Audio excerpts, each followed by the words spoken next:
and welcome to the HTL Hammer Down Truck Series here on another Tuesday evening. I am Kevin Young, and I am always joined by the lovely Styx Pulsatrix, who is manning and operating the cameras. You will not hear her, but she provides some great shots here for the Alabama 150. This is the last race before the chase starts.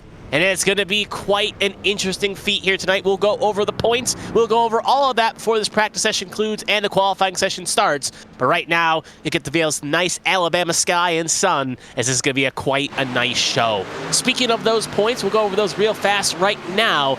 It's quite an interesting spot with HTL having a bit of a different point standing. We'll try to get you some updated points for the end of this race, but if not, you can always check the social medias and whatnot. But as of right now, we can throw out some interesting numbers right here. Pacey Wygett, currently your regular season points leader, 139 above the cut line. Then in numerical order, you got Dean Clavitt, 94 above the line. John Hagan, 50 above the line. Mark Parkhurst, 39 points above the line. Is Alfred Denny, 13 points above the line. Lily Frazier, 11 points above the line.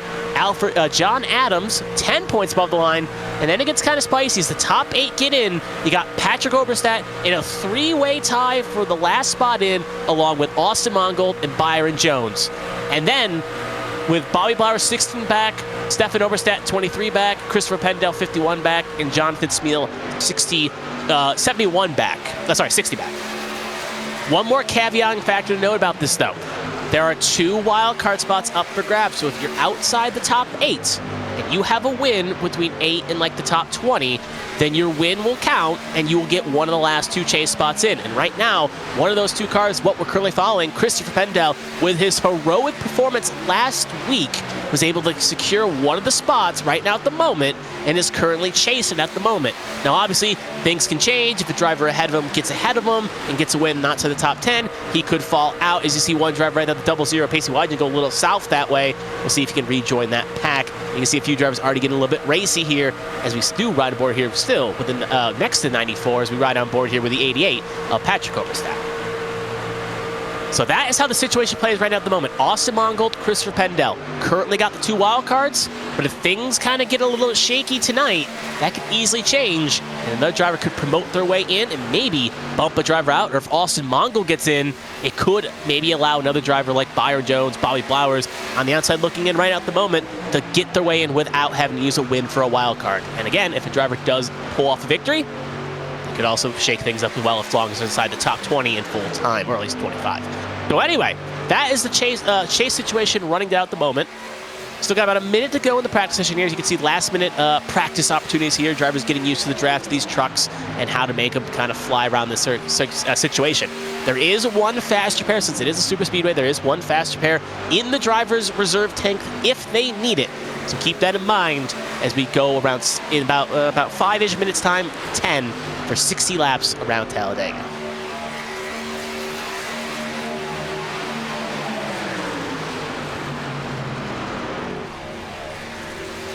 Now looking about 30 seconds to go here. A few drivers coming back in here to practice their pit road entry and exit, but looks like they're going to get one more lap around here. You're looking at a few drivers of the 83, the 88, and the 38 there. Now there's a nice little shot of pit lane here. Shows you how hectic it can truly be. We're up to 10 seconds left here. We're going to get this qualifying session underway.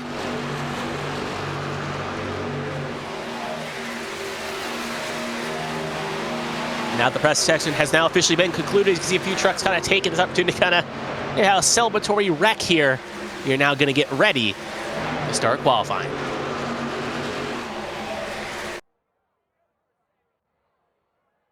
So the rules of qualifying are simple. Obviously, there are a chance there may be some new viewers tuning in for the first time, some regulars. But if you are new to the HTL Truck or Cup Series, well, truck in this situation, these rules, it is going to be straightforward. 1 lap.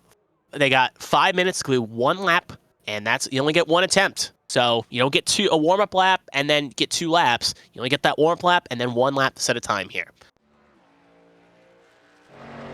We'll focus on one driver here. Looks like we'll focus on the 8 as they are coming out of pit lane right now. One of the Oberstats, that's Patrick Oberstadt. Patrick Oberstadt in the 8, Stefan Oberstadt in the 88.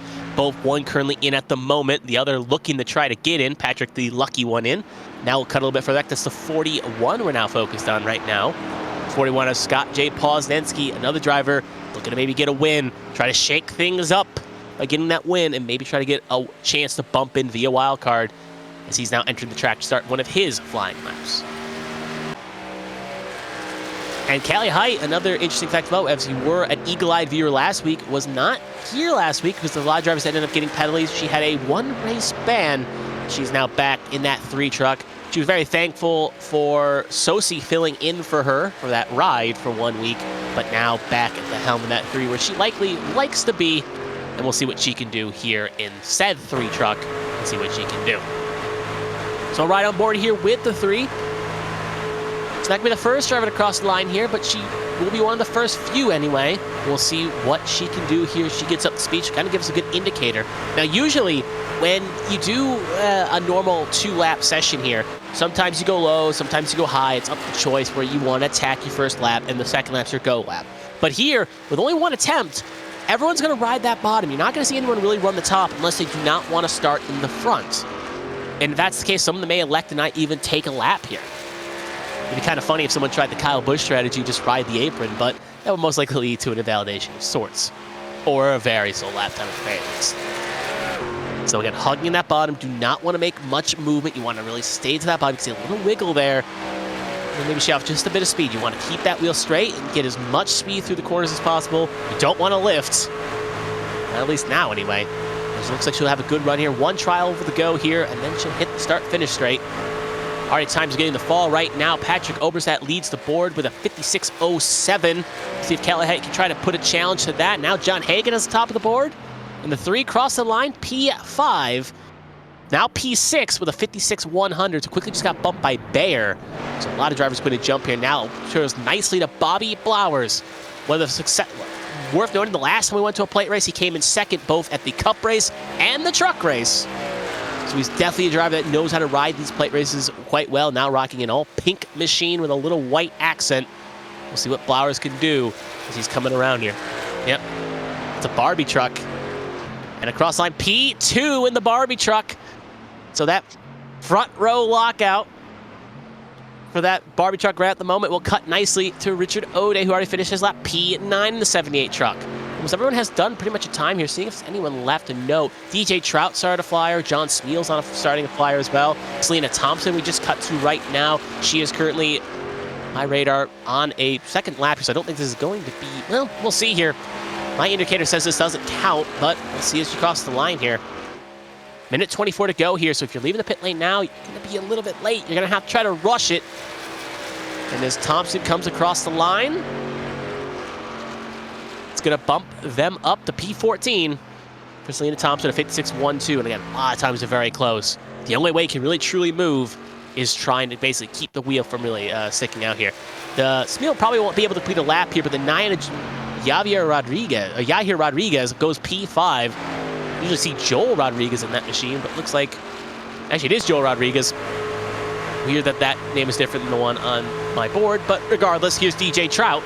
Looks like he'll be one of the last drivers to put down a flyer here right now. It's going to have to be kind of quick here, but considering he's about halfway through his run right now, he should have enough time to get across the line.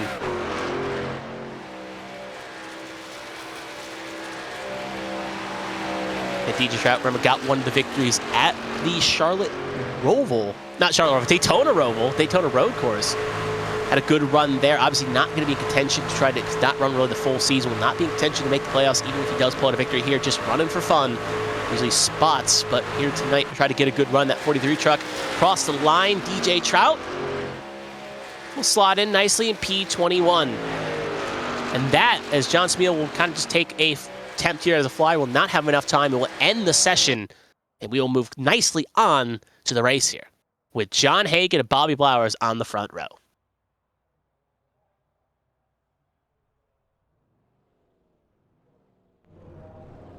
Those drivers get nice and spawned on here, get towed to track, or at least get spawned in the track. We'll take a quick look at the starting grid here. John Hagen will take another pole position here, looking to try to make the chase here tonight, and has the most wins so far this season. He'll be on the front row along with Bobby Blowers, looking for his first win in the trucks. They make row 1. Pacey Wygant and Alyssa Pelletier Sharp in row 2. Wygant, current points leader. Yair Rodriguez and Patrick Oberstadt making up row 3. Oberstadt needs to get a good finish to ensure to stay in the chase. Alfred Denny and Mark Parkhurst in row 4. Denny, another driver, needed to keep it good if he wants to stay above the line. Parkhurst as well. Row 5, Tristan Bayer and Richard O'Day. Good start there for O'Day, qualifying in the first 5 rows. We'll see if he can make something happen.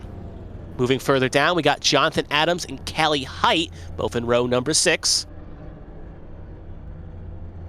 Row 7, Angel Santiago and Martin Roberg.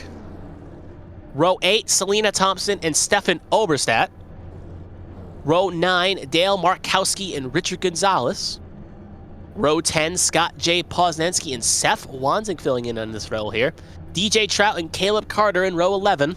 Austin Mongold and James Wright in row 12. Greg Pillar and Caleb Eichler in row 13. Kevin Gibney Jr. and Dean Clavitt with a really low starting spot. Zach McBride, Jeremy Breo in row 15. Row 16, John Smeal, Lily Frazier. Row 17, John J. McIntyre and Christopher Pendell. Row 18, Olivia Hammond and Ryan Pinnell. And that will leave us last with David Mayo making 37th in row 19. And that will be the 19 rows here tonight for drivers. Plate racing usually brings out a lot of drivers trying to take an attempt here.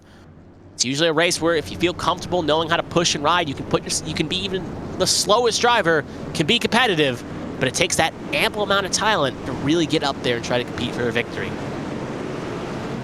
Should be 1 pace lap here, so it's such a long lap, which we probably won't see it's extended for 1 extra lap here. So you see some drivers rocking, again, different paint schemes. Others rocking the same paint schemes you usually see week in and week out. Hagen back in the Mountain Dew machine, with Bobby Blowers now rocking the Barbie machine.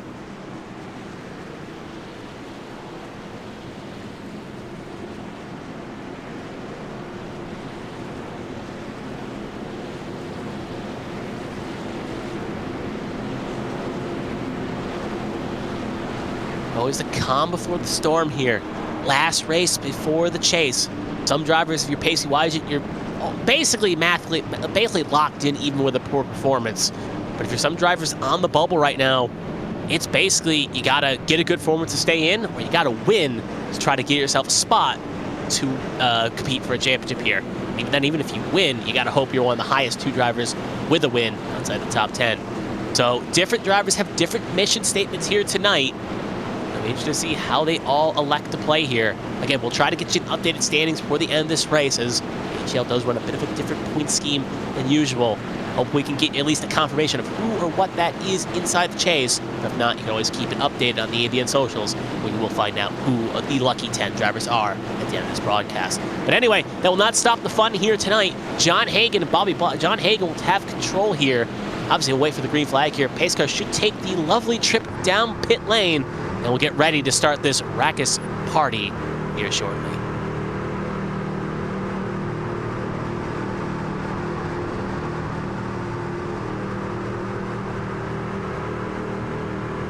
Car is now off. There'll be a little bit of time before we get to the restart zone here. Green flag is out. And away we go for the HTL Alabama 150.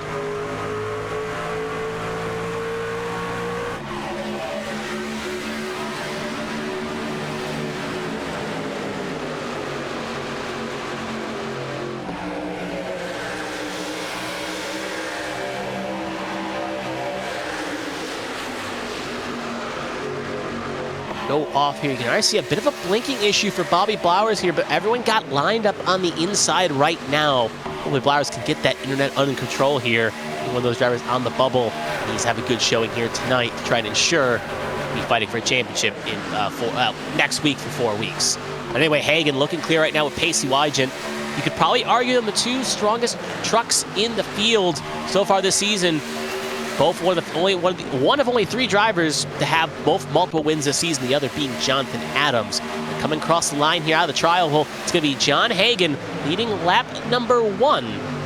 with Wygant, Rodriguez, Oberstadt, and Blowers, your top 5. But now that outside line beginning to get a little bit of momentum here.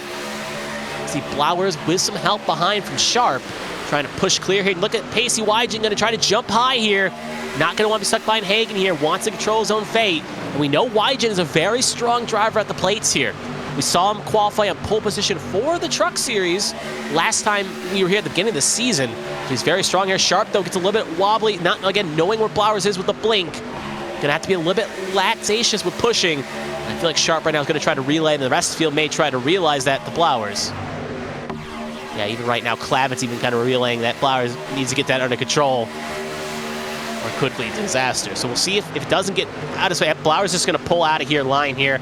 Doesn't want to risk taking someone out here. We'll settle back here and kind of let the internet kind of settle, and maybe try to charge back up here. But a turn that will now allow Wygant, Sharp, and Ode, with height there, the first 4 cars on the outside line to try to charge forward, with now Hagen and Rodriguez linked up on the low side, with Patrick Oberstadt in tow for the first 3 on the inside. We'll now ride on board here. I believe we are riding aboard now with James Wright in the 50 machine. Nope, it's Tristan Bayer. So I saw the 50 there, but it's the 37. A little bit of a interesting drawing on the hood. Currently sitting in P11 on that inside line. Seeing the 42's bumper right there. Again, not much you can really do in these early situations here. Kind of just have to ride around here and play it smart. If we obviously get a long green flag run here, even a full green flag race, pit stops will kind of come into play here. You can see John, the 88, try to kind of pull out a line there. Looking maybe try to make a 3rd line work here. But we'll see if that dissipates, or at the very least, we'll have to jump back in. The 5 also try to join there. It looks like the 5 will be stuck high. The 88 will jump low, so the 5 kind of got duped a bit there. Couldn't get back down. We'll have to go way to the back here.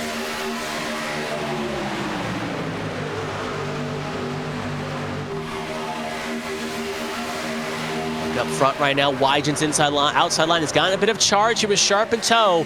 Question is now, will Wygant try to jump low here if he gets the opportunity, and will stay locked in on the high side? Still 2 abreast here, no real true winner here. Looks like Callie Height maybe thought of trying to make a run there. Can see that outside line beginning to get some more momentum here with the 88 and the 25 on that high line. See if a tow can happen here. Again, it's an interesting situation because Callie is a very aggressive driver. She's known to take opportunities when they're presented. Right now, that high line kind of being tempting. Will she try to take the apple away from the snake?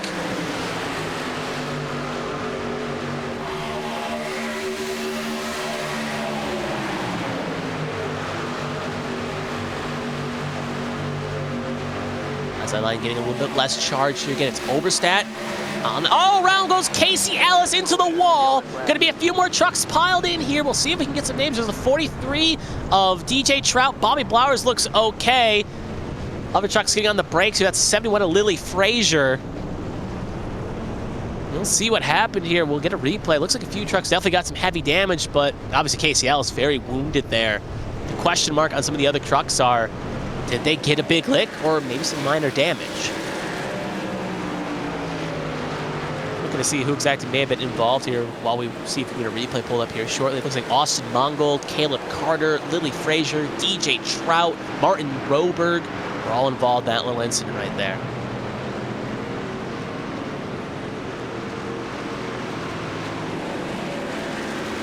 So we're going to take a perspective from Martin Roberg. His name flashed a couple times on the battle box, so he was going to be our kind of perspective here to see what happened.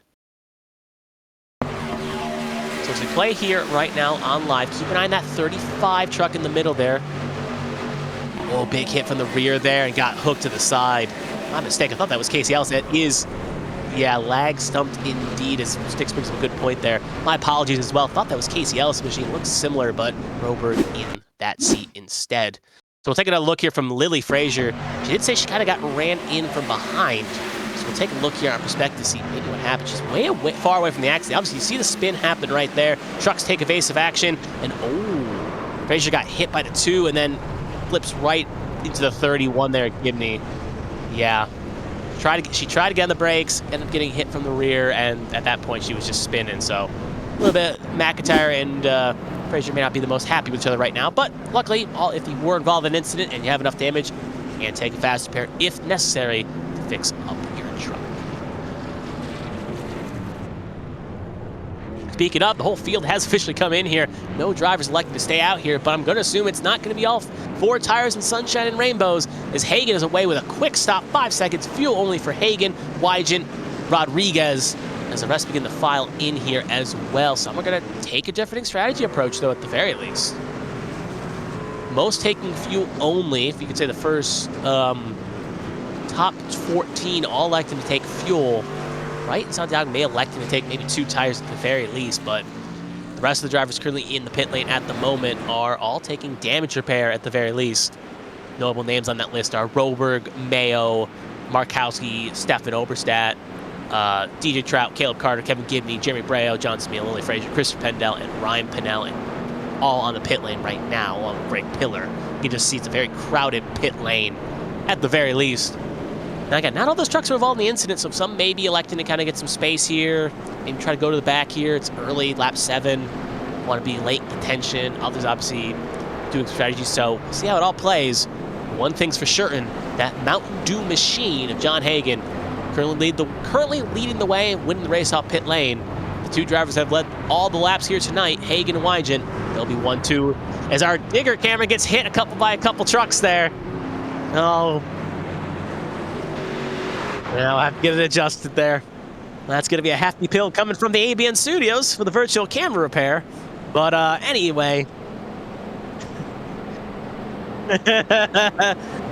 Oh, Carmen, if she's not watching right now, may not be too thrilled to hear that news. But anyway, lap 7 to 60.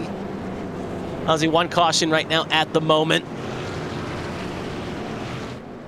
And obviously no trucks went a lap down, so no lucky dogs to really report of. Should get bunched up this time by, and Hagan will elect to take the low side here. Again, nice little blimp shot of virtual Talladega. To show you how truly massive it is. As this 2.66 mile track is just truly big. There's the race summary. 654 laps to go, 1 caution, 2 caution laps, and 2 lead changes from Hagan to Wygant. Back to Hagan.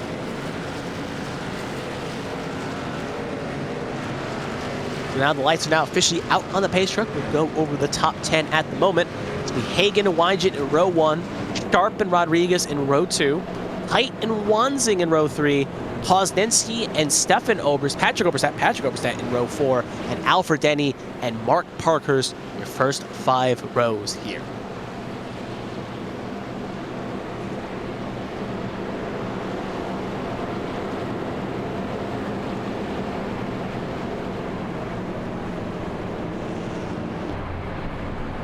So some of the chatters will actually ride on board here with the car second in line at the moment.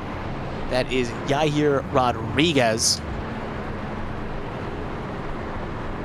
Hopefully I got that pronunciation correct there at the very least. If not, please let me know. Close enough, yeah, but make sure, don't want to live in the world of close enoughs at the very least. So I make sure I got it correct without getting knocked on the door. But anyway, we are going to go green this time by hearing some reports down the line that Flowers is still having a bit of blinking issues at the moment. Looks like it's, on my perspective, barely seeing the long shot here. Looks relatively okay at the moment at that Bard machine, but that's definitely going to be something that's going to plague him a bit here, as it kind of sends a message to the rest of the field, especially late. If it doesn't get solved, you may not be someone to work with, because we don't know where you're going to be.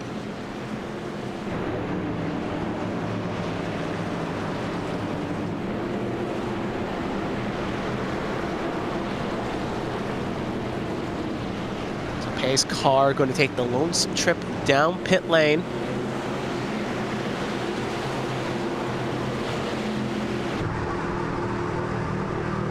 Right board here with the Mountain Dew machine in the 81. Long way away from the restart zone. Green flag is now officially out, and away we almost go. Now we go. Wygant got a good timing on that one here. Timed it well, almost a little bit too well there. Almost jumped his gun there. They'll be side by side in the 1. We had a commotion in the back at the very least, but no one around or the wrong way around here. We stay soldiering on here with Wygant and Hagan side by side here. question is who will give a true push to get their partner ahead here, or Provo's partner. Will the 9 or the 38 be able to push clear? And it looks like the 9 is giving the 00 the business and is going to push him well clear of the Hagen. Now the question is, will he stay low to the high side or jump low? Well, I think I got my question answered. He'll jump low. As now he will slot to the inside line. And now Hagen will push to the 00. A bit of reversal of fortune, what we saw in the opening laps of this race. Now I know going to be helped with Seth Wanzing. Looks like who's going to lead this lap here. It looks like it's actually the 9 of Yahir. Yahir going to lead that lap. Though 00 kind of jumped a little bit late there as we run on board here with Elizabeth Pelletier Sharp. Third car on the inside line here. Again, a bit of a box. Knowing, again, it's kind of a weird spot here, at least when you watch a racing in a plate, at the very least, or racing at these plate tracks. You're in a very interesting situation. If you're like third or fourth car in line, you still got to be a bit on the aggressive side to a degree in certain situations, especially on the high side, or else you lose momentum. Look at that big pack right there between Sharp and Height. Big kind of air bubble there at the very least. Not going to kind of kill a little bit of the momentum that inside line is going to have. But if they can get it nice and kind of closed up, they can push out here. But now, you can see as they get a little bit closed up here, they're going to get that charge going again here. But that high side not truly going away here, as Wygent will lead that lap this time by. 1/6 of the way done here.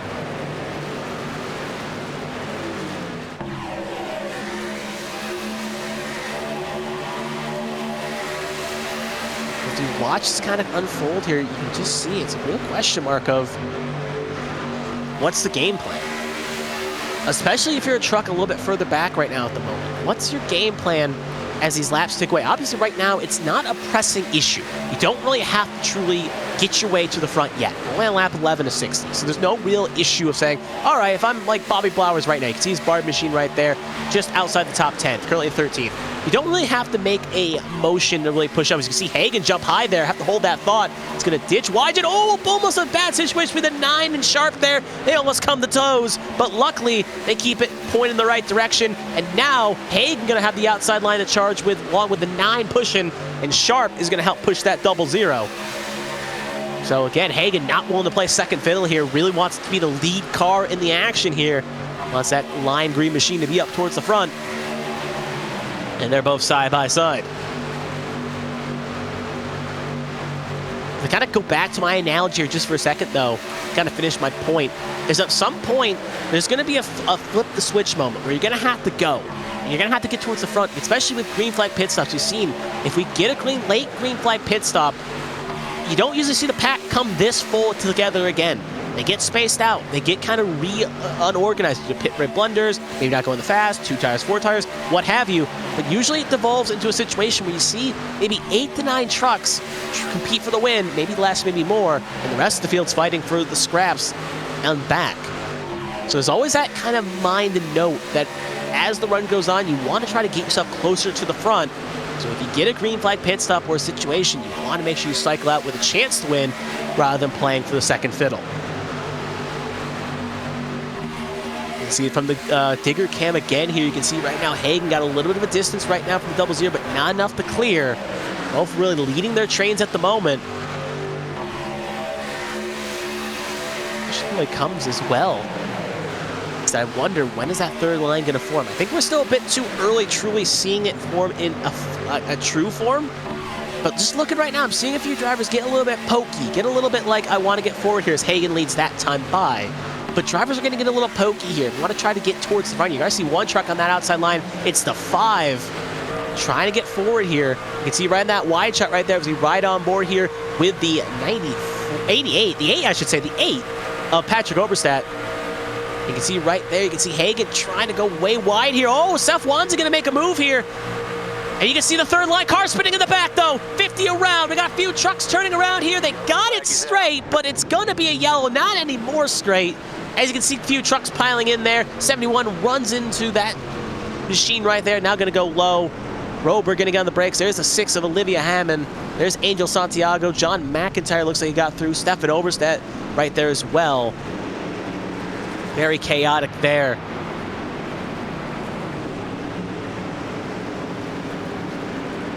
hearing some interesting combinations. We'll try to get a replay of this, but looks like John Smeal may have had a good perspective as well, so we'll have to try to catch his angle from his perspective as well. But we can get the replay pulled up in a second here. We'll obviously get an indicator of what happened, but it looks like may have been a bit of a drivers being aggressive there a little bit. We'll take a look here. Ooh, right there. 6 gets a little hook there. 1 truck way on the inside line there. Santiago tries to swim it, gets into the 43 of Trout. You see Rober just gets on the brake here, does not want to have any more damage. 23 ends up stopping it there. He gets relatively okay. Doesn't really truly show us the cause, though. It looks like it's a little bit further up. May want to focus on the 6. Right around the 45 looks like early. 51 to Jeremy Barrow, I think we're on focus on.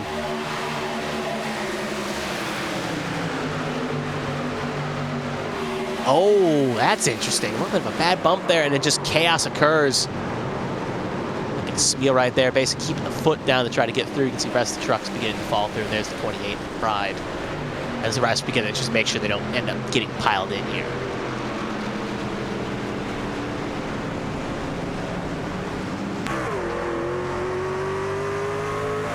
Goes on board here with the 43. We'll get one more perspective here.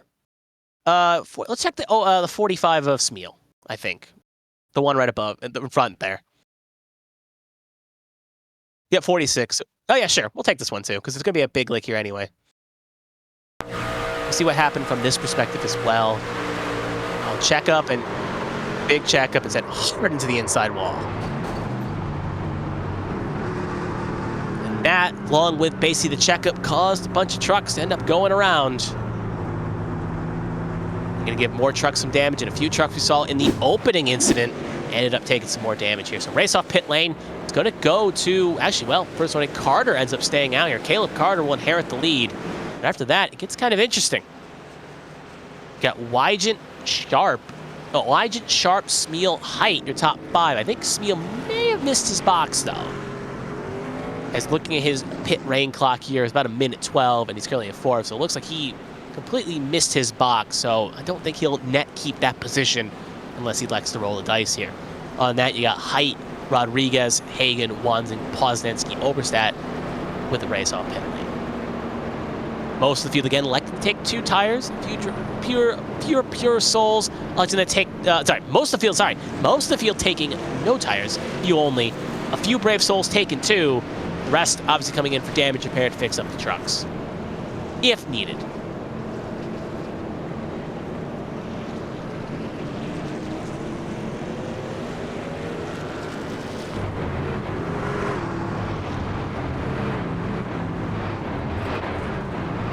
It's almost like the drivers know the camera's down there, as you can see him getting very dangerously close to hitting it again. Every time it gets hit, some virtual crew member has to go out there and replant it into the ground. But anyway, as we see, field kind of runs single file here again. I feel like Smeal is going to pit here, as he again did miss his box. So he should take a second trip down pit lane here. Caleb Carter obviously was by intention, so he will stay out, unless Smeal decides to roll the dice here. Maybe take an accident into a good moment, but it looks like he is now officially coming in. You'll see him right there in that 46 machine. So he is now in, and that will promote everyone up 1 position. You can see a few trucks still on the pit lane, trying to beat the damage clock here to get out before they go a lap down here. It looks like everyone successfully will. So looking at a bit of a race summary here right at the moment. We have 35 trucks on the lead lap at the moment, up to Gibney. Caleb Eichler and Greg Pillar are both still running at the moment, but both right now at least 1 down for Eichler and 6 down for Pillar.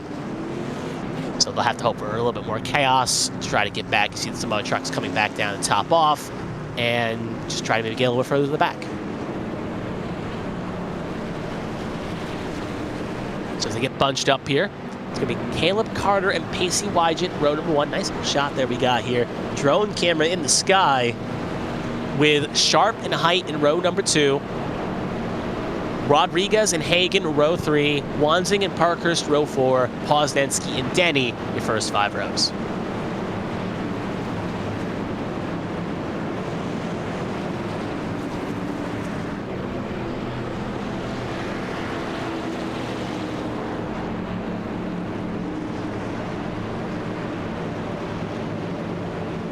Just interesting at these times, because as this race goes on, so we're not halfway yet, so you don't have to take the half race water break, but as this race goes on, it gets interesting because aggression will get obviously turned up as we go longer and longer and longer.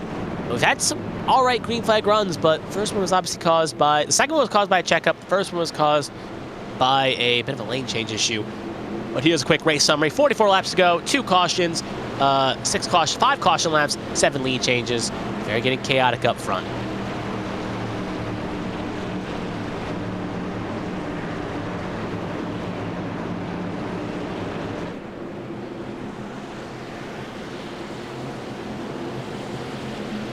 So is pace car going to take another lonesome ride down the pit lane?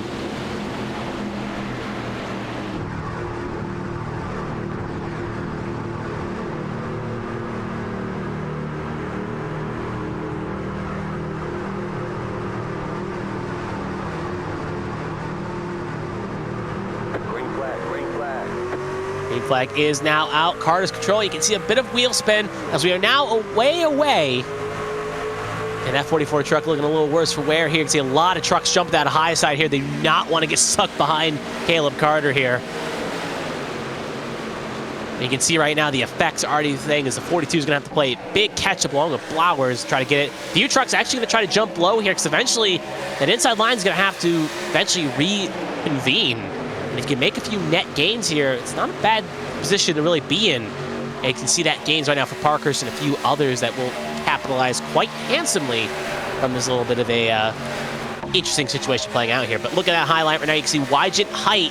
Wygent maybe thinking about coming down here, but maybe not trusting that Ford to push a Chevy. And we'll stay with the Chevy connection on the high side here with both Wygent, Height, and Hagen, all Chevys. But Caleb Carter not going away here. Now that they got the momentum back here, they're truly charging forward here. Oh, this car spinning in the back, though. Got a few trucks around here. No caution is called. Still no caution. Still no caution. There's Olivia Hammond. Now a caution will be called.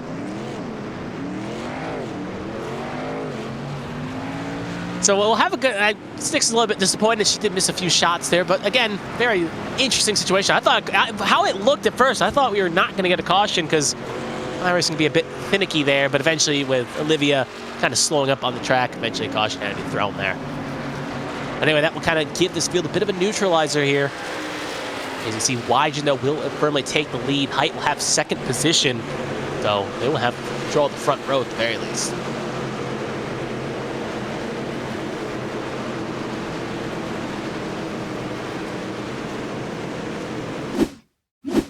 So we'll get a replay of what happened here. Obviously, it looked like, again, it may have been just an odd situation here, a bad bump maybe.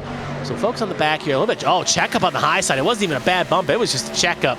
Sent the 6 around right into Frazier. Again, Lily Frazier not having a good day here because Ode has to spin the needle, but will make it through. Luckily, probably Olivia Hammond got the worst of it at that very least. Frazier, obviously, again, three cautions. She was involved in all 3.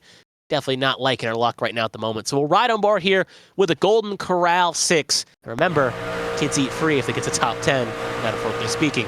But anyway, let's see from the high side. Just, oh, big checkup right there. No, 6 couldn't even get on the brakes in time. Reactionary to that. That was just bad case. We're riding board at 78. Just spins the middle right between DJ Trout and Olivia Hammond. And Ode keeps that truck looking nice and purty. And will stay on the lead lap and will stay in contention.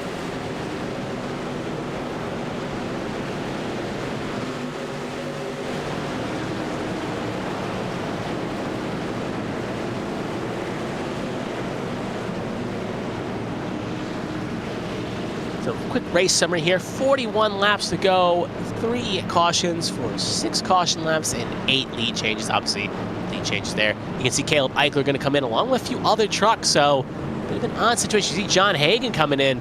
A good chunk of the field elected to come in here.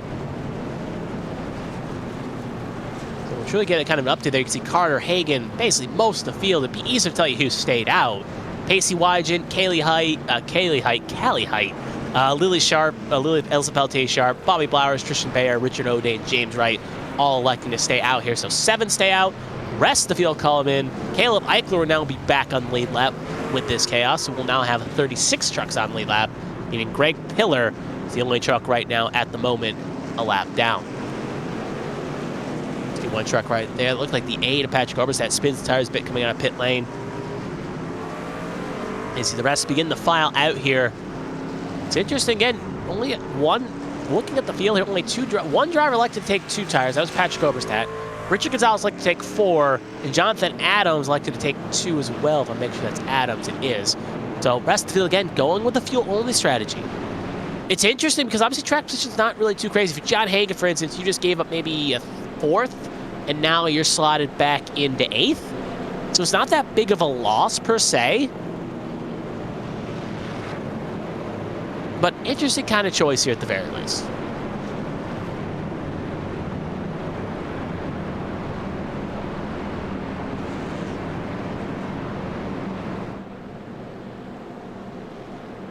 All right, nice little wide shot here just to kind of show you what's going on here.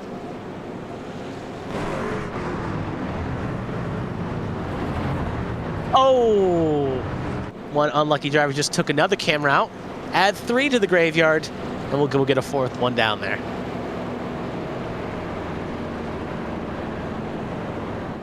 We almost pulled the way just in time, but sadly, couldn't. Had another. It's cones and cameras getting hit here tonight.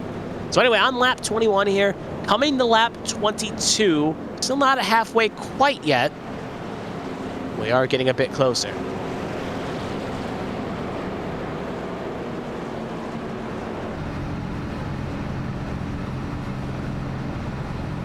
Just to kind of look at the standings right now. Nice little onboard shot here of 00.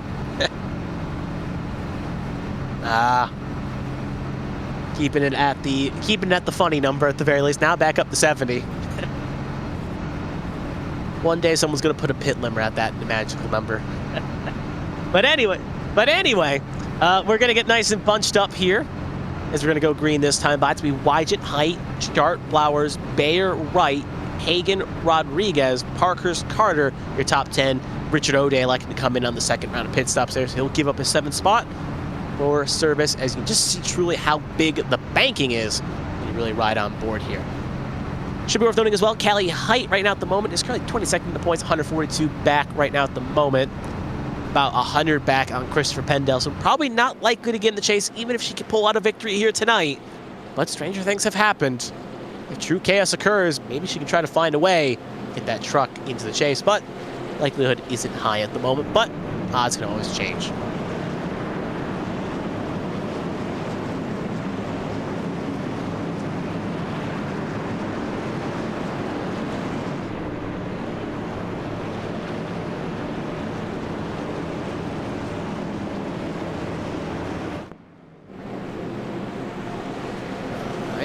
No, it should probably hit the camera this time by, as everyone's nice and lined up on the apron here. So we get a true zoom by shot here.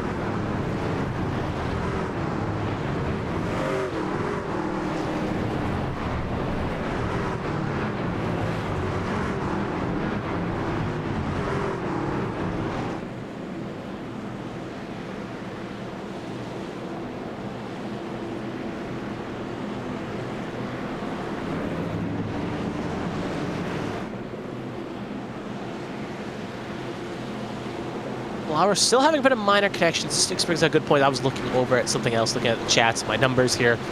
Still having a bit of blinking issues, which could be concerning, but it's not as bad as it was before. So we'll see if it causes more uproar here. But anyway, getting back to green flag action here. Pace car going to pull off. Here's Mia Wide's control. Actually, we'll ride aboard here with Sharp, kind of give a true perspective of the push off the line here. You can see really tight, kind of playing lax here. Trying to time it for the way we go. Away we go, I was going to say. You can see Height really not on the throttle there. Maybe trying to play a little bit of the situation to get behind the 31. Or 36, I should say. 31 is Gibney. And Blauer's also going to jump in as well. So 2 trucks can get way clear. Height maybe playing a bit of mind games here. Really try to check the high line up. Try to give her a good spot here to line up with her friend, Alyssa Pelletier-Sharp. Top 4 right now. You can see John Hagen be the first truck on that high line right now. Going to try to make it, move it. Along with Rodriguez on said high line as well, pushing the 81. We know they have a good relationship together. 9 really was given a good push to the 81 earlier. So they kind of trust each other. And it's always good to know someone you can trust, especially in these races.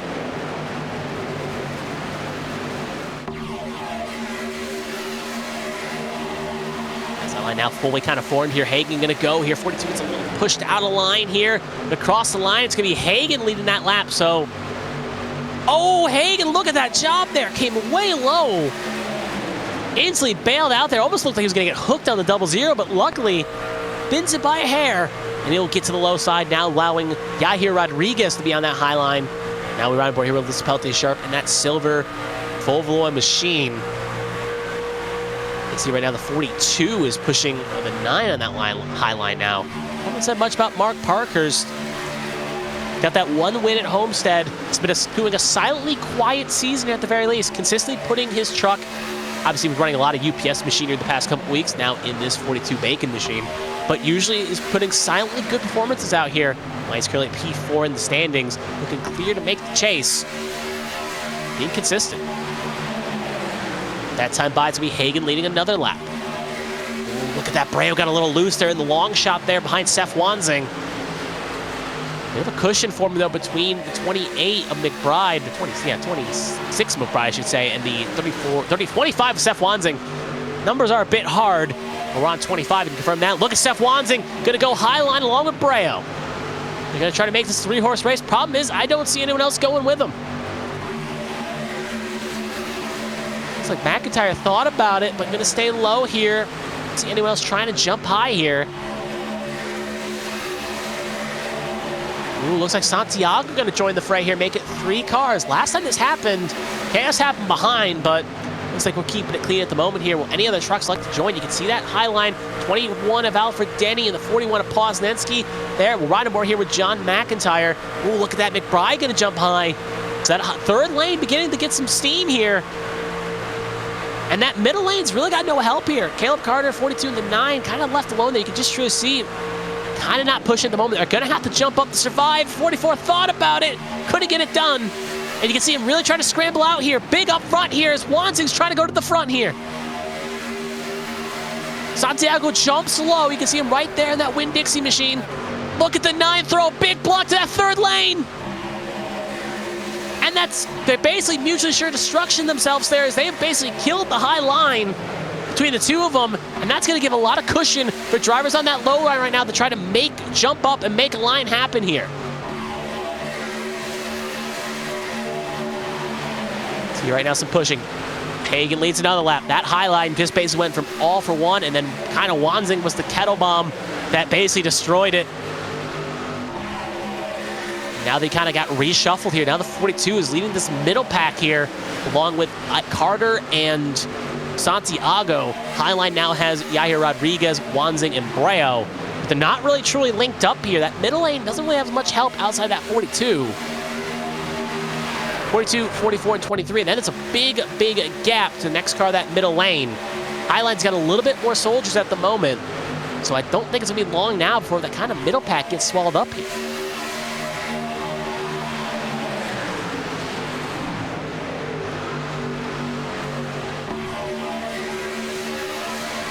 Just truly show you that gap there. Obviously, the side drafting and the kind of the aggressive running is keeping that middle pack going for now. See a few trucks banding ship, though. It's really going to be a situation is it's 3 cars, 3 cars. If one of those second grooves there can kind of get caught up, whoever gets there first could be the deciding factor here to see if that high line survives or that middle line survives. But that low line's still chugging along. As here with Ryan Border with Kelly Height. Really 4th car in line on that inside line right now. Kind of a bit of a chaotic sandwich at the moment, but kind of making it work here at the moment. Both of the lanes have now got officially the troops have officially came. You can see right there on the high line, they've gotten support from the 2 of McIntyre. That bright red machine. Looks like it's the 08. Oh, indeed. Oh, they're almost still 3 wide. This is not going to end well. Eichler's a pinball in a machine. Carter, I should say, but they keep it clean. But this is not going to last long here at the rate they're going. There's basically 5, 6, 7 cars, 7 rows wide. 3 rows wide, 7 deep right now at the moment. It's not looking good. Hagen and Wygen say, push me clear of this. This is not going to end well. Don't want to be in the middle of this thing.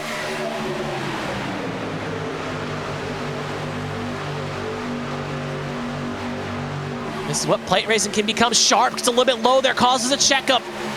She got 2 wheels on the apron. Luckily, it's going to check the inside line a bit. Height that was able to get on the brakes. Flowers not pushing too grip. And look at Santiago going to fill that hole.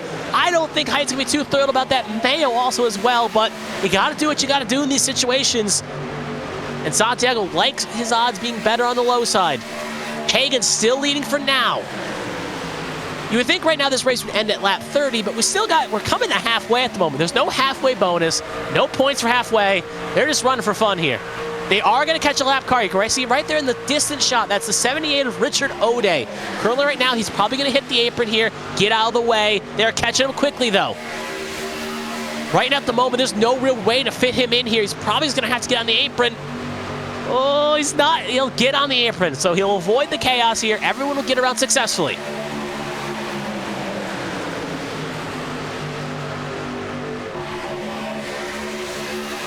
Looks like it's calmed down at least a little bit here. Look at that move low. That's Patrick Obersack going to jump low.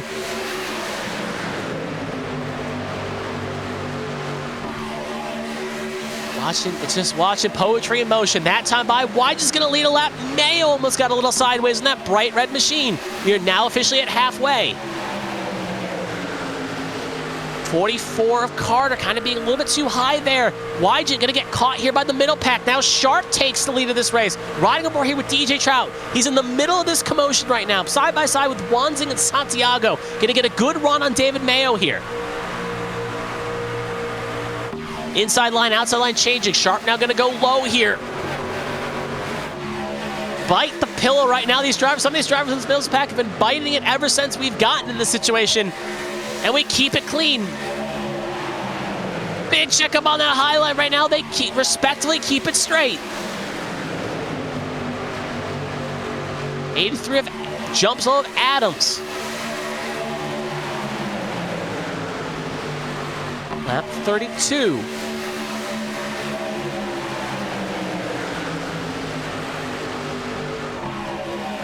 Very chaotic right on the bottom. Almost running out a bit of words here. It's beautiful to watch. It's almost like a painting. Then right now, Hagan and Sharp side by side for the lead at the moment. Sharp took it, led that lap. Hagan now got to charge back. Right on board here with the 00, Pacey Wygen. You can see the 42. Then you can just see the chaos behind. That third line now, third line, that high line beginning to lose some steam. As the 44 of Carter has been to drift back longer than 9 and Seth Wanzing.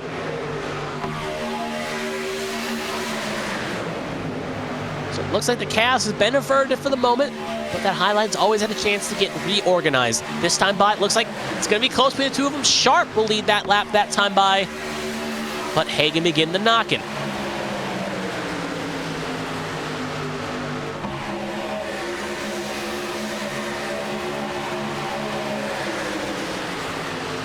Should be an interesting situation as well. Alyssa Pelly-Sharp does not have a win yet. She's about 95 back on the top 8, but worth noting, she's only about 40 points back on Christopher Pendel, the other driver with a win.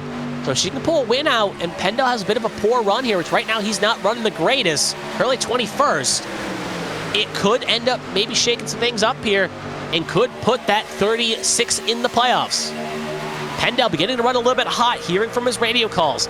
A bit hot, so he's going to have to kind of relax off the 81 here. Riding aboard here with the 44, Caleb Carter. Currently in the middle, side by side with Adams and Poznanski. Just outside the top 10, currently sitting around P14. Oh, and by the way, oh, look at Kelly Height aggressively driving the 43 of Trout. Aggressive side drafting in that middle lane. Oh, Selena Thompson almost gets in the back of the 3.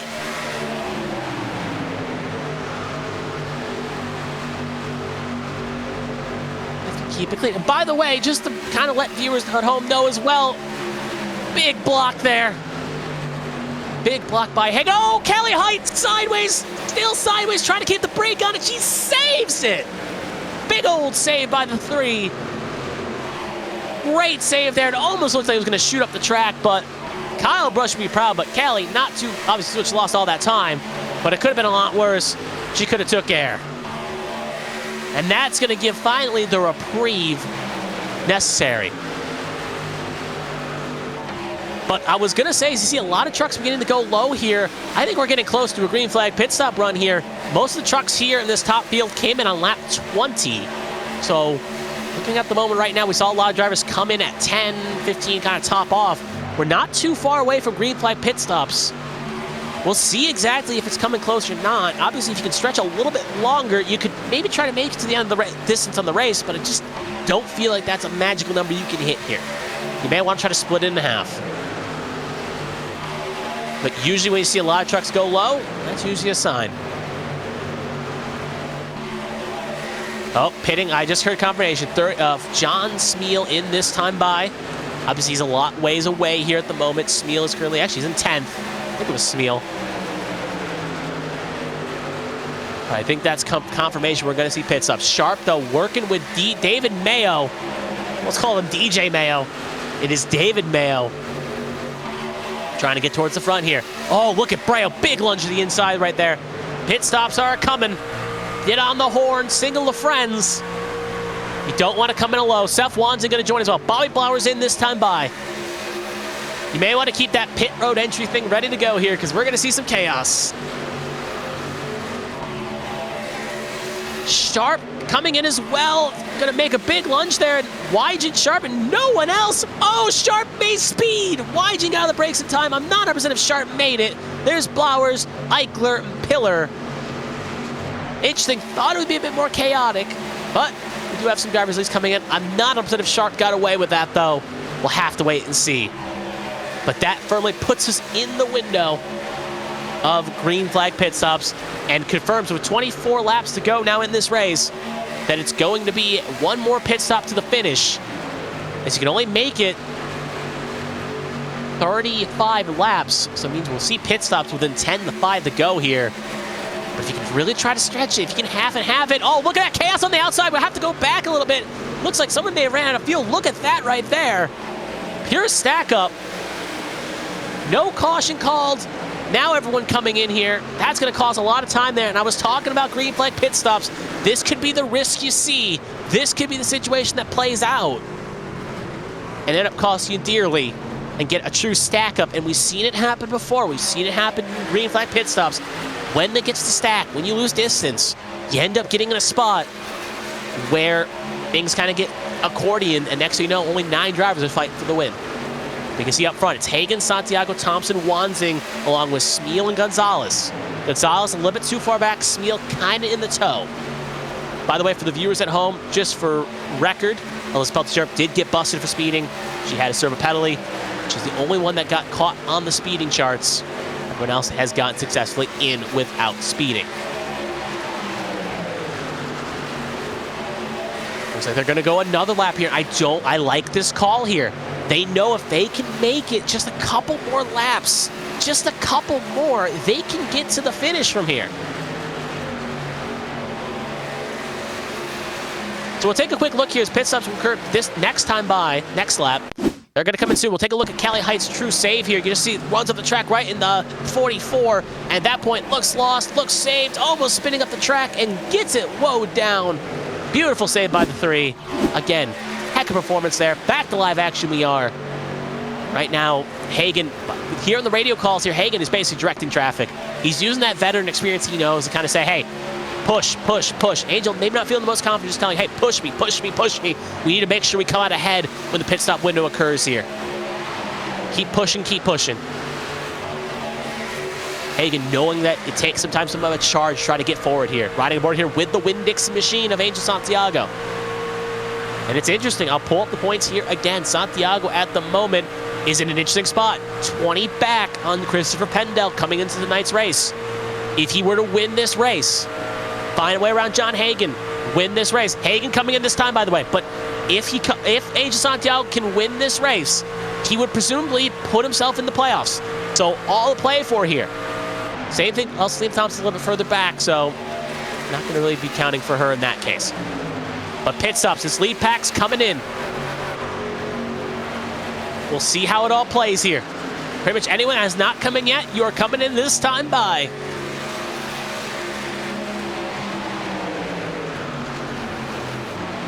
Don't want to get caught for speeding, don't want to wreck, don't want to spin it. Want to be aggressive though as well so you don't lose time. Everyone looks like they got woed down successfully. Taking a little aggressive here, but they all make it in successfully. That was Hagan, Thompson, Santiago, Wanzing, Gonzalez, Clavitt, McBride, Smeal, Frazier, and Pendel all pitting in. Here's the second lane we're focusing on right now. It's currently led by Jonathan Adams. It's Adams, Breo, Markowski, Oberstadt, both Oberstats, Pennell, Mongold, and Roberg. They're going even longer. Remember when I told you trying to get in firmly into the window would probably play to your advantage? Right now, this is the call. They're coming in this time by, though. They're also going to catch the lap down car here. I believe that's Richard O'Day. That's actually Kevin Gibney. Sorry, not O'Day. They're going to try to get around. He's has some front-end damage. Could be a bit of a chaotic race in. As you can see, Breo gets held up, and Gibney gets into one. Going to slow down, hit the wall on the inside line. Going to spute out. And luckily, no caution gets called, but obviously the drivers pitting there aren't going to be too thrilled with 31. And now Adams and Breo get a little collide. And now you can see right there, pitting as well, Roberg, kind of alone here for the best. But that was very chaotic. Maybe not too thrilled. Well, not really too thrilled with that one. But we stay green, that's more importantly. Now we'll cut back into the lead pack. This is the Bobby Blowers, the Barb machine, with Wygant, Parkhurst, Trout, Hagan. Actually, not Trout, Hagan, sorry. We'll let this cycle through here for a second, then I'll give you the true answer. It is Blowers, Wygant, Parkhurst, Trout, and then, see the numbers, but it looks like 2 lap down machines there in the 30-something and the 45. And then Hagan, next car in line in that second groove. You can see that's Richard O'Day. Going to go high here, try to get out of the way, maybe latch on. But it's interesting. This pack we're watching right now, the odds of them making it to the finish here is not high. They pitted on lap 36. If we use knowledge of when they last pitted, which was around lap 20 under the last caution, we're looking at a pit stop about 15 laps. So yeah, 15 laps exact. Right now we're on 19 to go. They have to try to find a way to make 4 laps of fuel. Meanwhile, you look at Hagan, Thompson, Santiago, Smeal, McBride. Well, McBride's not in this pack, but Smeal is in this pack right now we're watching.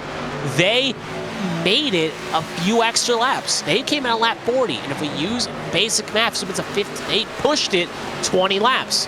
They're right now, I think, either good or close to good with a little saving. So right now, if you're that second pack of, just go with the names again, Hagan, Thompson, Santiago, Smeal, you don't have to risk this. You don't have to push it. You kind of can just save back because you know that front pack's either going to have to low down the speeds to save it or pit again. And if they have to pit again, you can just try to pass them. If they slow it down too much, you go high side, you go around them and take the lead. So you don't have to be aggressive for your Hagan, the second crew. But Ryan Barber pacing wise, he's pushing the ever-loving out of the Bard machine to try to get some extra push here. Obviously, Blowers not in a good spot at the moment, being the lead of the train. If there is some fuel concerns, it's not going to help.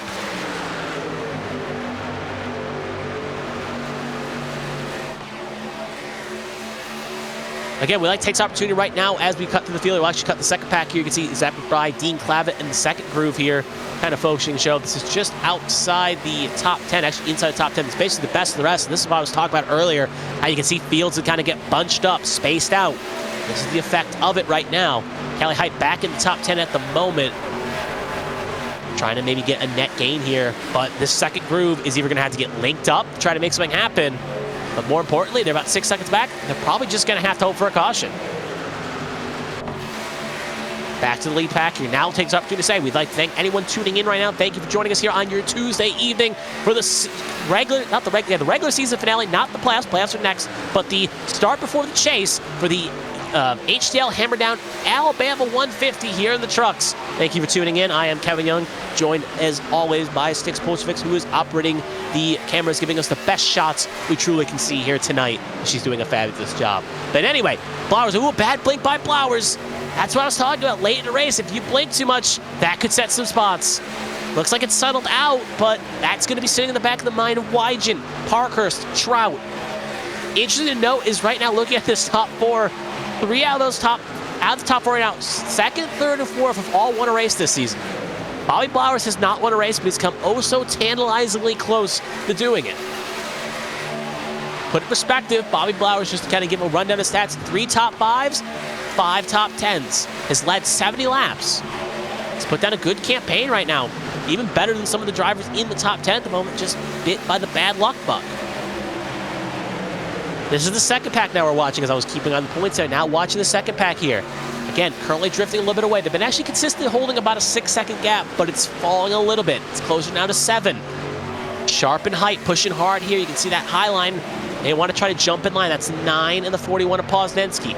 Ooh, Seth Wansing just had a de-seed. I think Wansing was in that one of these grooves here.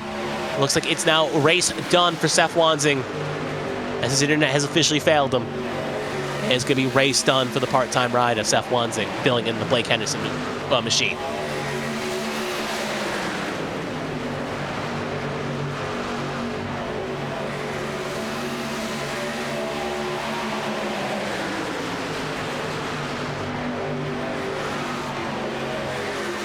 Hearing some interesting communication up front right now. Hagan, again, directing traffic, but it's worth noting. Kind of heard some interesting comms right there. Hagan telling Santiago, we're saving fuel. They're trying to save some fuel here. So even they're not 100% they can make it right now. And now it raises some questions.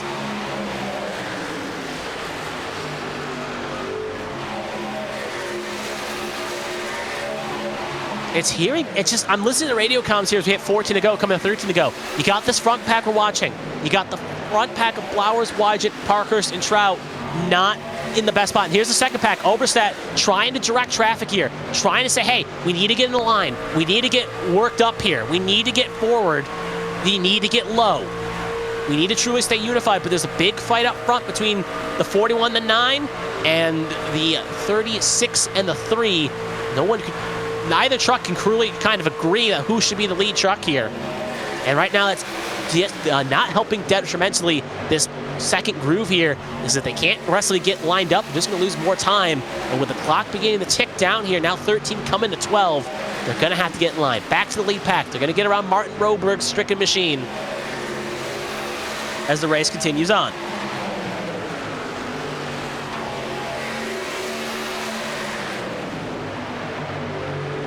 As they come to 12 to go, what's the fuel situation going to be here? Does anyone in this front pack have enough? I'd say the only, as we see another blink by Blowers. That's 2 blinks in a row. Has been watching him here. Another blink. Another blink. If he keeps blinking, they may tell him he has to leave. Well, not leave, but get out of the lead pack here or drop back.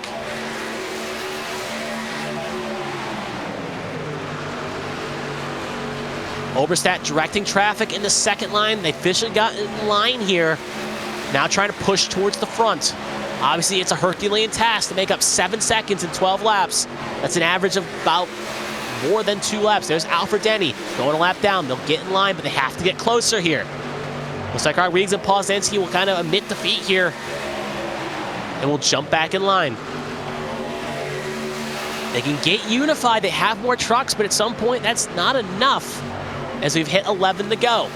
They're probably going to need a caution to get back in this thing, or if they've saved enough fuel somehow, hope that the top half has to pit or runs out. Another blink by Blowers up front, riding here with Poznanski.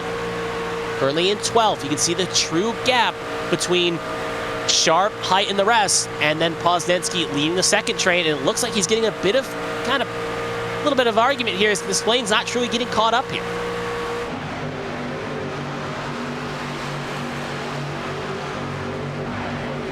Tempers are beginning to flare. Back to the lead here. Blowers another blink.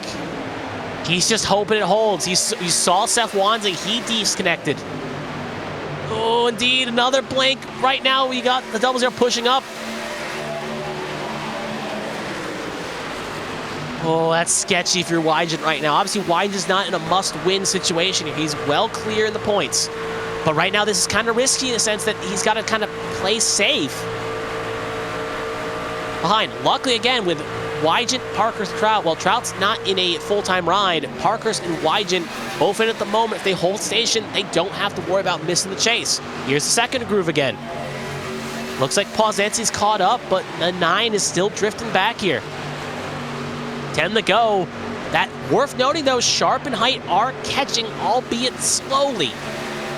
It's down to 6.2 tenths here, so this 4-car breakaway is coming. But not a race. Oh, race up front here, Blowers. Little loose there again. I think they're gonna have to dump him.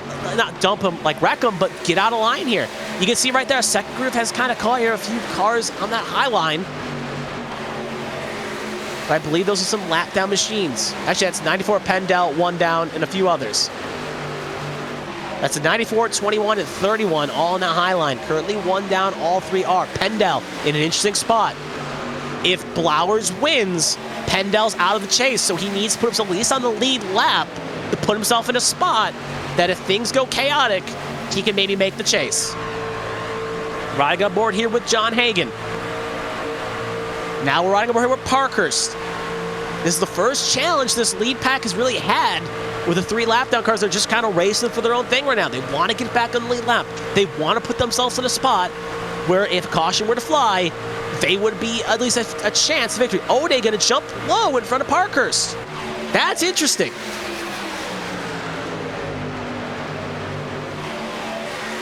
That's going to put a bit of an oddball situation on the 42 of Parkhurst, and it's going to kind of box in Parkhurst and Trout from competing. Here's the second pack again.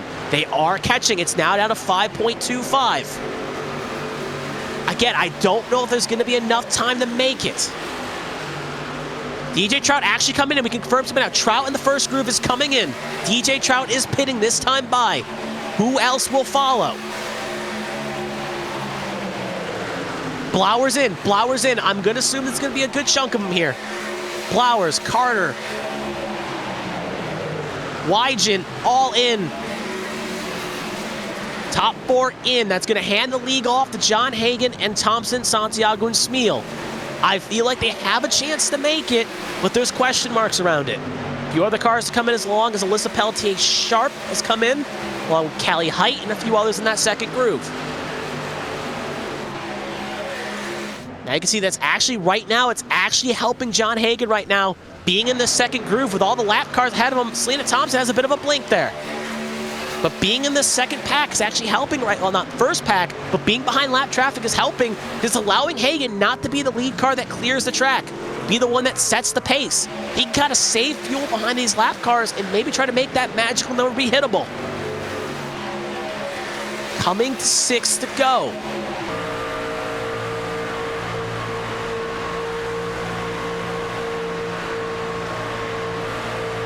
You got Hagan, Thompson, Santiago, and Smeal. And like I said, looking at playoff implications here in this top 4, chase implications, you got Angel Santiago 20 back on Pendel.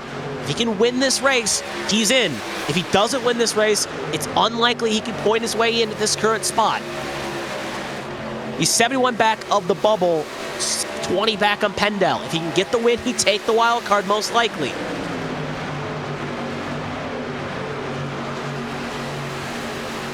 Most of the cars you see in this pack are 1 down at the moment or multiple down.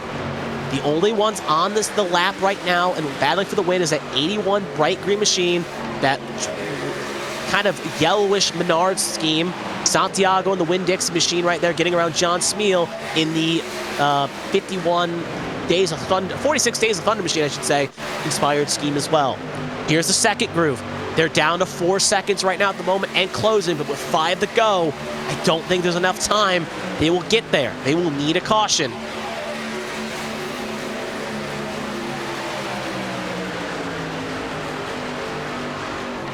They are getting racy just in case, because you never know when it plays out. Height Curler leads the way. I thought she pitted with Sharp. She did not. Olivia Hammond coming in. I think she's in the second groove, so we'll see if anyone else elects to come in.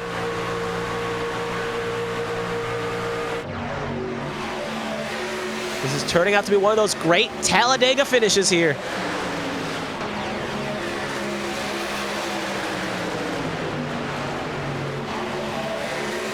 Gibney comes in. Gibney's the only one coming in. Lap down in the second groove. You can see a few coming in.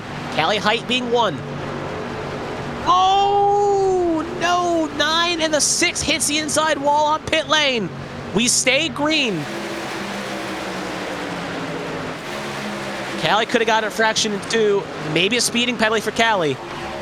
Yep, she did. Callie got a speeding penalty. She confirmed on the radio because of the incident with the 6. Now she knows how Casey Kane feels.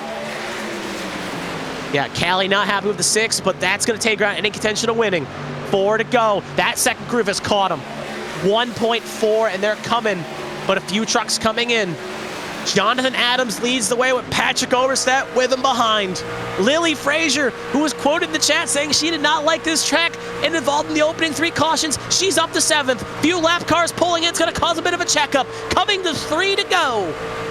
Hagan, Thompson, Santiago, Spiel, Adams, your top 5. Remember, Adams, Overstat, Breo, Pinnell, the rest all pitted the latest out of this group. They pitted 1 to 2 laps later. If there's no fuel concerns, a little bit of fuel concerns with Hagan in the group, there's no fuel concerns with that. Looking at the race summer real fast to go. 3 laps to go, 3 cautions, 8 caution laps, 21 lead changes. I feel we got 1 more in the tank here. Wide shot here, you can see a high line. Breo, Adams, Pinnell trying to make something happen in that second groove, but not enough to go.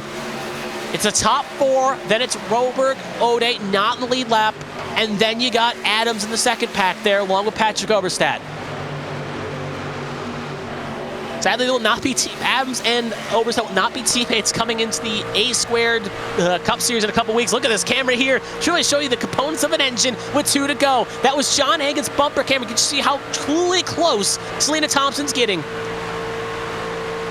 Selena Thompson is not in a playoff situation here. She's winning, racing for pride. Truly, look at that madness of horsepower, that Toyota engine. Hagan going low, trying to make that car as wide as possible. Look at the outside line right now. They're trying to make something happen here. They're within the margin of error. Adams, Overstat, Breo, the rest, they're trying to get clear here of Roberg, but I don't think it's going to be enough. Coming out of 3 and 4, if the fuel holds, we're coming to the white flag lap. Thompson, can she do anything? Santiago Smeal. Santiago looking to try to make the playoffs with a win. Or the chase, I should say. Coming to the white flag lap. Riding aboard here with Overstat, the 88 of Stefan, trying to push Adam clear. Oh, lap car going to play a factor. They're all going to go high. Adams and Santiago. Santiago tries to pull the block in desperation. Sideways he goes. That could be a caution. We'll see if we race back. Santiago sideways, his chase hopes goes up in smoke. On the outside, Stefan Overstat gonna get a charge here. He's another driver that could use a win to get in. It's Overstat, Breo, the 33, a lap down. Hagan gonna try to hang on. Inside line does not have the cars. Coming out of 4, 1 trial over the go. Overstat looking good right now. Stefan Overstat. Breo gonna try to push him. Hagan not gonna have enough. Overstat gonna try to come down here. He is going to be clear as they race to the line here. It looks like it's going to be a photo finish, and it's going to be Stefan Overstat with the victory. Breo second, Hagan third, Mongol fourth, Selena Thompson fifth. Hagan ends up going from first to third in 2 corners, and he will end up taking the third stop the podium. But Stefan Overstat driving, remember, he was in that second groove with 10 to go. They slowly worked their way towards the front, and they ended up winning this race. Stefan Overstat pulling the magic he pulled off in A-squared at Talladega just about 1 year ago. Well, less than 1 year. And he will get the victory here. Little bump there from Hagan to Overstat to show the celebration. Hagan almost doesn't hit the camera. Six was almost not too thrilled about seeing that. That was a finish. More importantly, you know what that does? Stefan Overstat was ahead of Christopher Pendel coming into the night. And with that victory, bearing he doesn't get enough points to jump into the top half lap to see how that all schedules. We'll see if we get an update for that. But right now I can confirm probably one thing. That confirms Stefan Overstat's going to make the chase. With that victory and that last drudge, remember, second pack all the ways away, was able to drive his way up to the front here. Look at it, he's going to basically drag it through the infield here, going to celebrate like no tomorrow. Don't try to kill the engine on the wall. He's going to burn it down because that move, that finish, puts him most likely into the chase. Pendel now has to... Oh. We're going to have a little blink here. Hey, if it's going to blink, blink now. And you can see joined by Jared Breo, who, remember, won the opening truck race this season at Daytona. Out of the 3 plate races, they've all been won by Carolina Beagle trucks. Well, I don't think Breo is a Carolina Beagle one, but all basically unified. Selena Thompson also going to kind of join the fray as well with her 5th position. Looks like Hagan ran out of fuel too on that last lap, so truly showed that they were pushing the fuel to their brinks. But again, Great victory again. Second pack with 10 to go. Just put the foot down, got it to work, and ended up taking the victory. So we'll take a quick look at the results before we get the top 3 interviews here. Staffen Overstat gets the win, most likely in the chase. Breo second, Hagen third. I see that the battle box is trying to keep up my excitement. But anyway, Hagen third, Austin Mongol fourth, Selena Thompson fifth, John Smeal sixth, Ryan Pinnell with a nice finish there in seventh, Patrick Oberstadt eighth, Lily Frazier ninth. Again, saying she hates this track, gets a top 10, and Richard Gonzalez, another driver that played the strategy right, gets 10th. Moving down the field, we got Dean Clavitt, Jonathan Adams, Angel Santiago, Mark Parkhurst, Pacey Wygent, Bobby Blowers, Scott J. Poznanski, Alyssa Pelletier-Sharp, David Mayo, DJ Trout rounding outside the top 20. Moving a little bit further down, you see the guys that pitted a little bit too early, and gals. Then you got McIntyre, Wright finishing on the lead lap, along with McBride, Markowski, Carter, Roberg, Hammond, Pendell, Height, Denny, your top 30. And then you got Yahir Rodriguez, Caleb Eichler, Tristan Bayer, Kevin Gibney, Richard O'Day, Greg Pillar, and Seth Wons. The only truck to retire, and that was because of a disconnection issue. He will take last place Billings here in 37, but 36 trucks finished, which again, looking tonight, you'd think Talladega, it's not a likelihood all of them will finish, but yep, everyone did for the most part. No one retired because of damage. So that was a very, very, very chaotic finish. And now let's just see, as I switch chats there by accident, like a dum-dum, we'll now take a look if anyone's in the interview room. No one's there yet. We'll see if anyone files in there shortly, but whew, what a finish.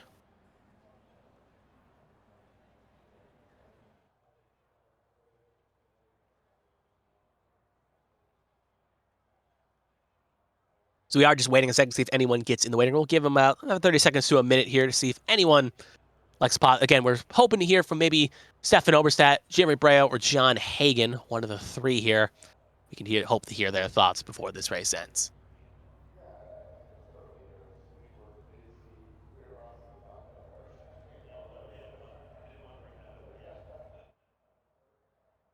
Still no sign.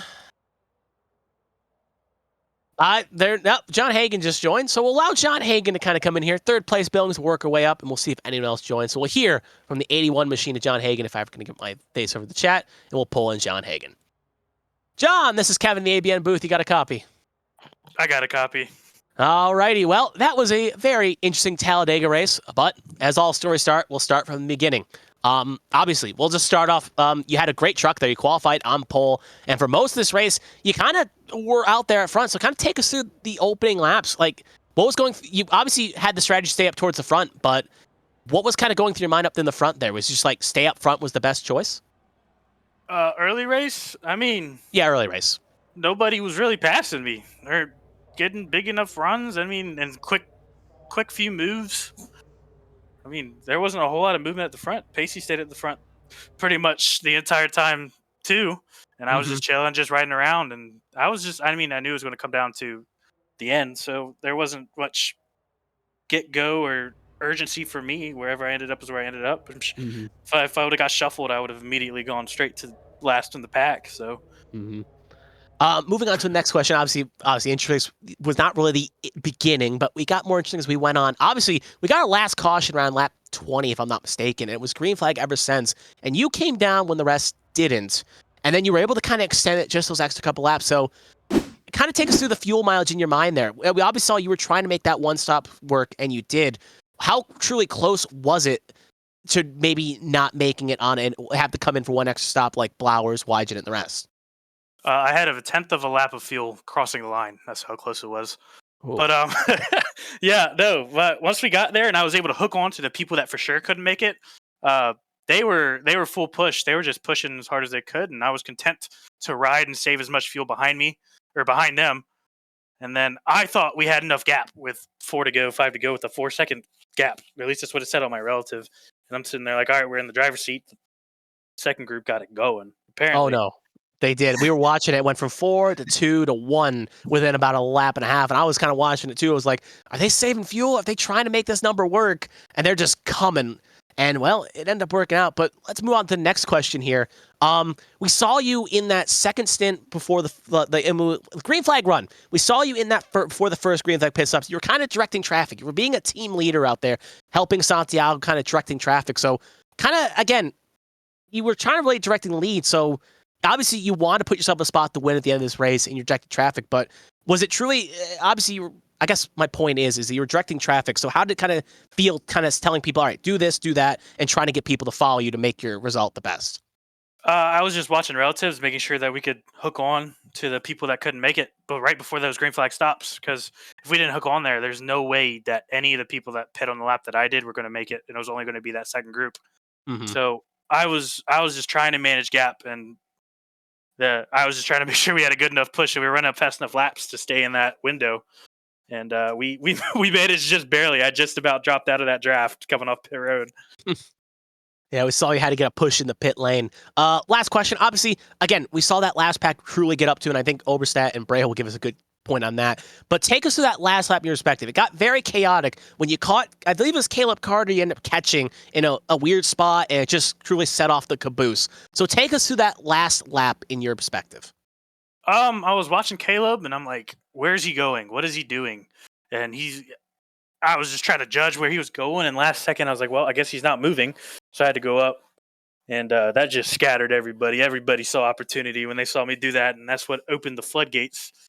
But I don't know. I like to think that if there's no lap car there, I don't think that outside's getting to us. I just don't. There's going to be a race between top two, top three on the bottom, Mm-hmm. and I probably still would have been left out to dry. But either way, like, I don't know. I guess it just opened the floodgates when that happened. Yeah, and it was just pure chaos there. And at that point, it was just very interesting to see. Obviously, with your great performance so far this season, you presumably, again, good finish here tonight. I think it's safe to assume you've made the chase for the next 4 rounds here. So take us, obviously, next race is obviously going to be a very interesting one indeed to that point. But take us through your thoughts about the upcoming chase, the next 4 rounds, your thoughts on that. And also with next round being in Chicagoland, do you think you could bring home a title? Let me look at this schedule real quick. It's Chicagoland, Watkins Glen, Kentucky, Bristol, and Fontana. So Chicagoland's another mile and a half. It's going to come down to putting a clean race together and having solid pit stops if we do end up getting those long green runs. What is this? This is like the third true mile and a half, I guess, we've had on the schedule, if you count only Homestead and Charlotte, because Atlanta's a draft track. So this will almost be almost uncharted grounds, because I missed out Homestead. So Chicago will be fun to learn there, but that just falls right back into my knowledge basket on drawing out what I'm gonna do there. Watkins Glen is my best road course on the game, so I'm looking for maybe a win or at least a top 5. Kentucky, Bristol, and Fontana, I love all those places. So I really think that the championship's going to have to run through me. I might sound a little cocky, but that's how I'm feeling. I mean, it wouldn't be a John Hagen if there wasn't the confidence at the very least. Obviously, it is ABN tradition. Anyone you want to thank, floor is yours. Take it away.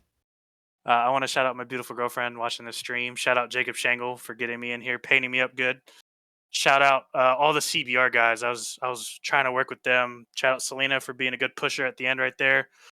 Shout out HTL for throwing on these series, and Dean Clavitt for being the mastermind. Who else runs this?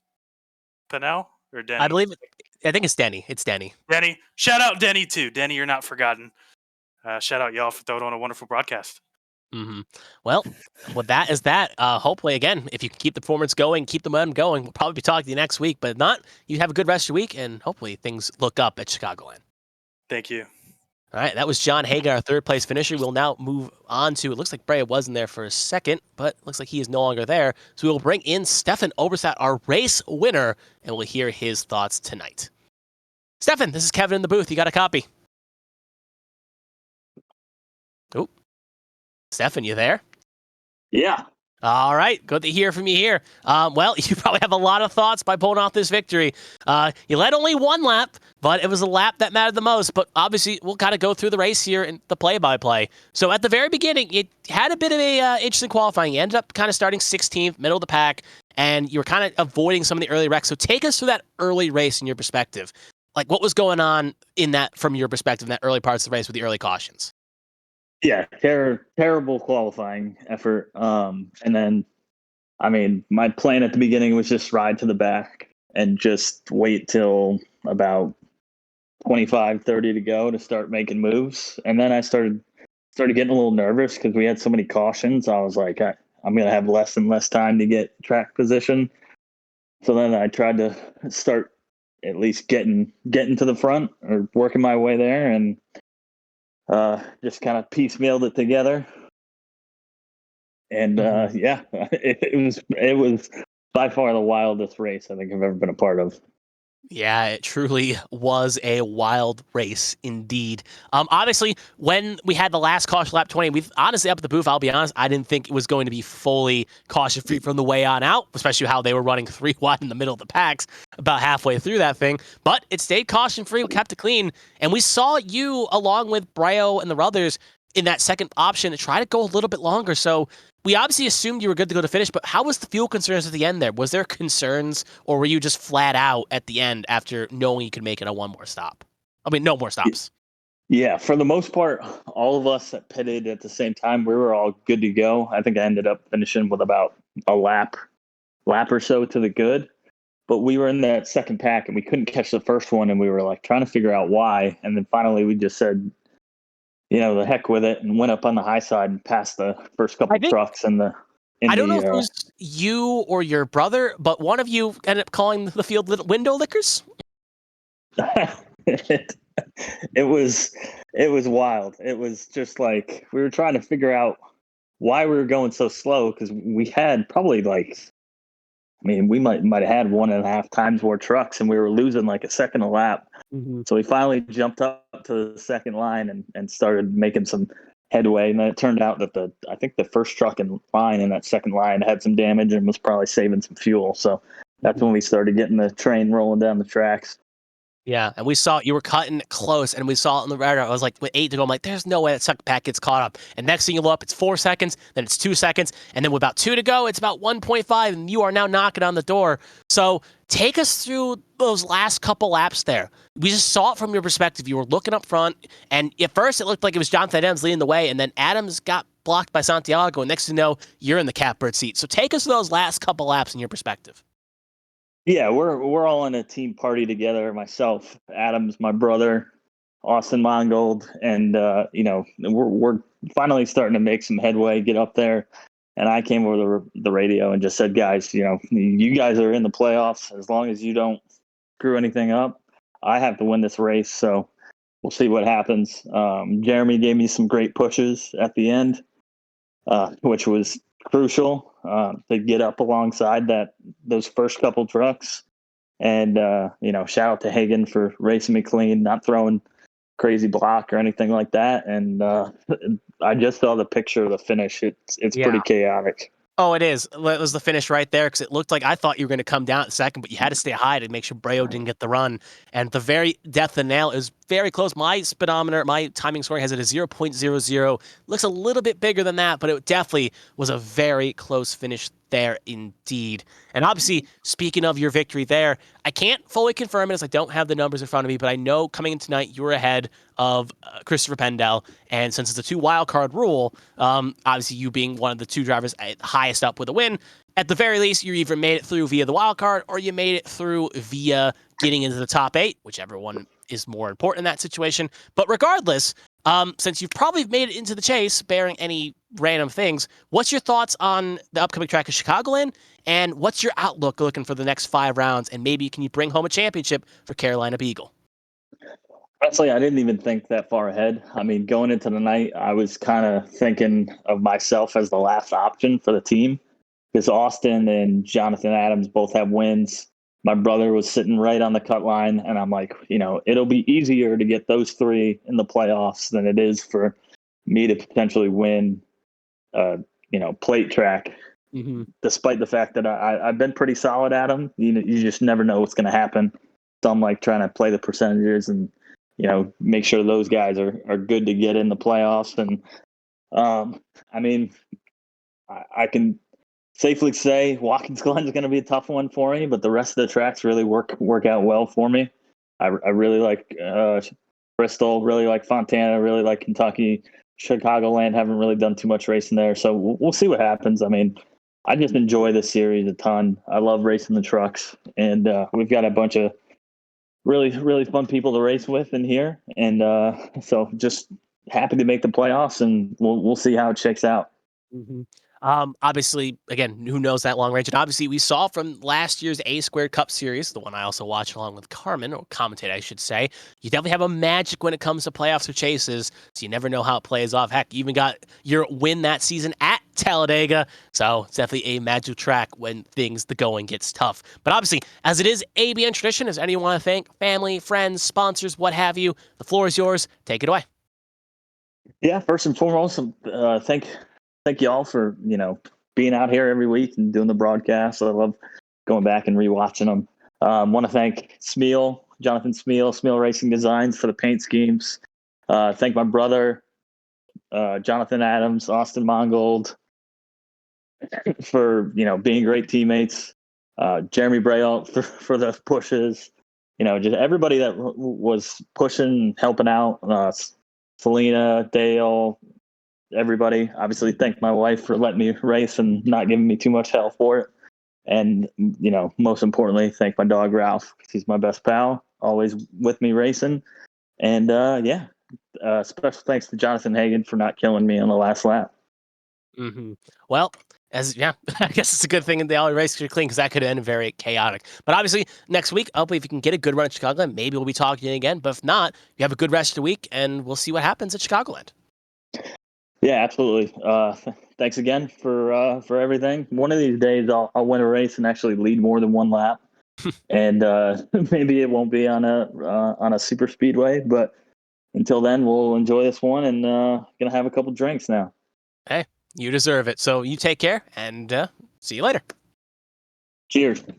So anyway, that was Stefan Oberstadt, our race winner. Again, led only one lap, but he picked the best lap to lead, and that is truly what matters at the end of the day. So that is going to do it for that. Obviously, we'll take one quick last look at the results here, just again for anyone still tuning in, if they want one more true look in at what happened. Stefan Oberstadt pulled the win by 0.07 over Jeremy Braille. Obviously, you'll probably see on all the ABN social medias just truly how chaotic that finish was with the photos.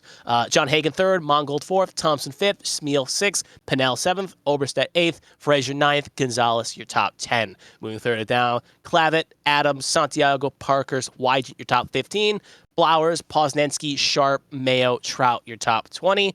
McIntyre, Wright, McBride, Markowski, Carter, Roberg, Hammond, Pendell, Height, Denny, your top 30, with Yahir Rodriguez, Eichler, Blair, Bayer, Gibney Jr., Ode, Pillar, and Wanzing rounding out the rest of the field.